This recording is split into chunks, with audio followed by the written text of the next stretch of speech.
Welcome back to Overtime here on WOTM. Mark will now head to the next door where the Atlanta Braves have kind of been just, I guess, treading water, so to speak, over the last few weeks. We got to a point now where the Atlanta Braves right now are 25-27, second place right now in the NL East, 4 games back of your New York Mets there in the division race.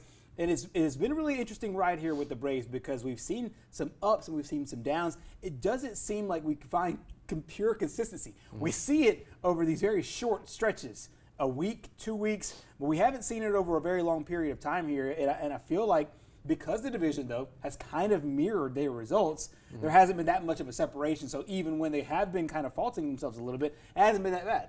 Right. I think that this has been a weird start all over. I mean, just, how many no-hitters have there been from guys that were decent, but I wouldn't say, I could point out and say, oh, yeah, he's going to throw a no-hitter this year. I mean, Spencer Trumbull, Carlos Rodon, some of the names that have had success, pitchers and hitters this year, have been out of the ordinary. So to see the Braves kind of the height of mediocrity, I would think. Right. You look at the last 10 games, 6-4, the last 20 games, 10-10, the last 30 games, 15-15. So that's the epitome of mediocrity. Right. But there are some small things there that are starting to happen, and I think will benefit them as the season goes on.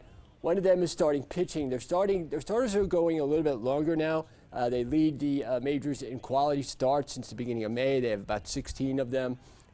Even though I don't like the stat quality start because it's only 6 innings and 3 earned runs, which to me is like the least you should be able to do as a starting pitcher, it still says something that their starters are going longer into games. Charlie Morton had a start where he went 7 innings. Ian Anderson has had a couple 6-inning starts. Max Fried had a start where he went 7 innings. And even some of the younger guys, Bryce Wilson in their starts, he went 6 innings.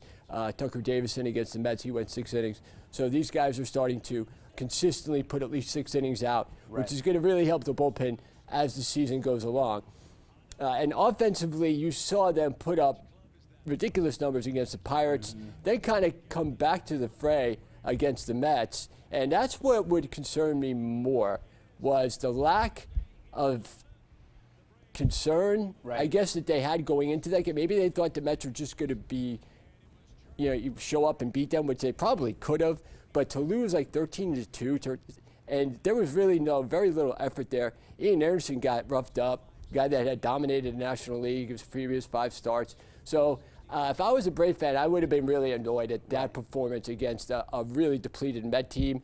They didn't get to play any other games that weekend, which we had talked about this. I think that itself has helped the Mets. So a part of the reason why they've stayed in first place, and one, they haven't played as many games, and number 2, when they have played, there's been enough of a rest time so their bullpen isn't overworked. Atlanta didn't have to worry about that. They're playing every night, so their bullpen is a little more vulnerable. You saw last night with the Mets not being able to close out the game against the Diamondbacks, thanks to Marcus Stroman's big mouth.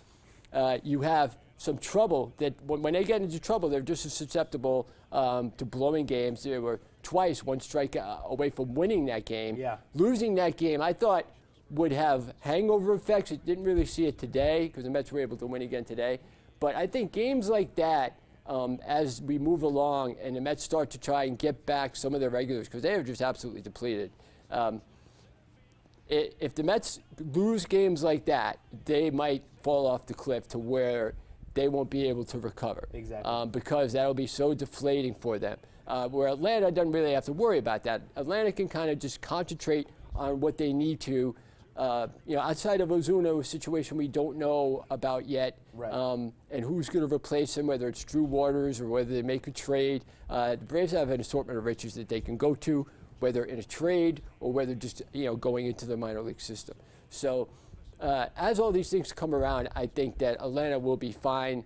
They just have so much depth in there, such a quality organization that they don't have to worry about some of the when they're dealing with injuries. They don't have to worry about some of the setbacks that other teams do because they usually have a bevy of resources to pull from. Exactly. And we'll take a look at some of these team results. And you mentioned it here recently. Some of these recent results have just shown that it's not cause for concern. It's not hit the panic button. But it is a little something in the sense of, hey, we need to find some place to get on track, because I mean they're a game under 500 both home and away, and they're 500 in their last 10, 20, and 30. I think that it shows that they haven't been able to find something to really hang their hats on as of right now.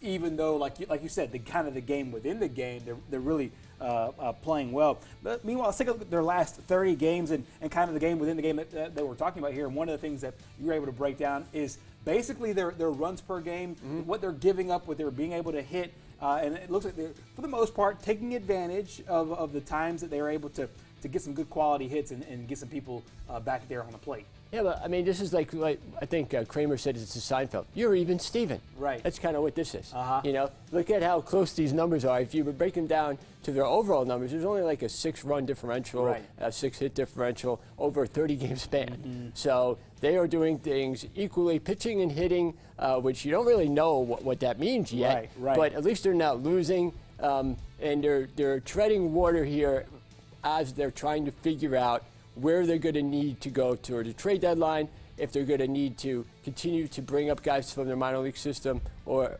make a trade. They're in a tough spot with Ozuna's contract, giving him $36 million over 4 years, not something Atlanta usually does. Right. So I would think that they would probably rely on Drew Waters or somebody from the minor leagues to come up. And Waters is doing really well down there. So their pitchers are doing well too. Tucker Davidson's been outstanding in the minor leagues. 20 innings, 8 hits, only 2 earned runs, 23 strikeouts, 4 walks. So these are the guys the Braves have to pick from in the minor leagues. No doubt about it. And one of the top bats, really, since the season started. I mean, very few times he's kind of dipped up and down has been Ronald Acuna. And we'll take a look at the times that he's been able to home run and get a stolen base here. And I mean, up there with an MVP in Christian Yelich and a guy in Mondesi that's having a great season so far. And he's right up there since his debut just a few years ago. Yeah, I think this is one thing we expect from Acuna. And I'm surprised at this, actually, because I would think Acuna had done this more. Right. This is since his debut, April 25th, 2018. You've gotten so used to seeing Acuna. I think he's been around forever. Yeah. It's hard to believe he's only in his 3rd year, right. you know, because he plays like a veteran. But these other two guys are guys that have similar talents to Acuna, but Acuna's got much better numbers, especially in Mondesi. Right. Yelich is an MVP, one of the better players in the league, but he's been dealing with injuries this year. But Acuna, I expect to be in a running for at least 50-50. Right. If not 60-60. Could be the first guy to get 60-60. Yeah. But he's got to pick it up a little bit. He's only got 8 stolen bases heading into the game. He got thrown out tonight, too. He doesn't seem to have the focus stealing bases that he does to everything else. But I think if he sets his mind to it, he could do that if he wanted to. No doubt about it. He's really fast off those base paths.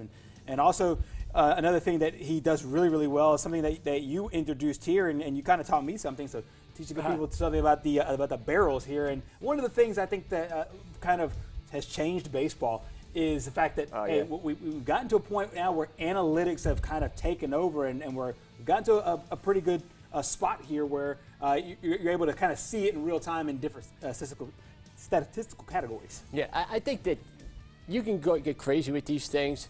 This to me is an interesting thing, but I think you got to have it in its limits. Yeah. Barrels is a batted ball with the perfect combination of exit velocity and launch angle. So if you didn't already know what exit velocity and launch angle was, then you pretty much lost. Right. And BBE means batted ball events. Right. So that means the times that you hit the ball in the bat, obviously.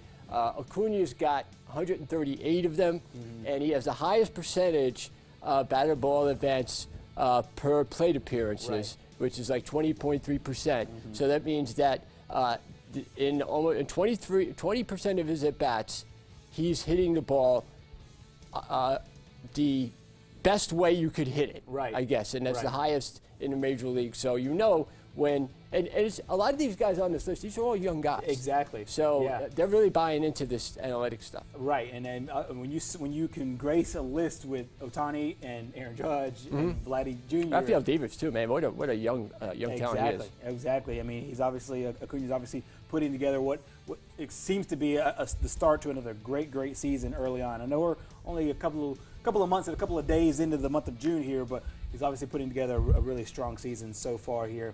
in our segment with the Atlanta Braves, who, like we said, off to a decent start overall, but not out of it in the grand scheme of things, down 4 games right now in the division race. Coming up next here on Overtime, we will check in with our Who's Better installment, and Mark's got a great comparison tonight. We're talking Auburn quarterbacks. We'll have that coming up next.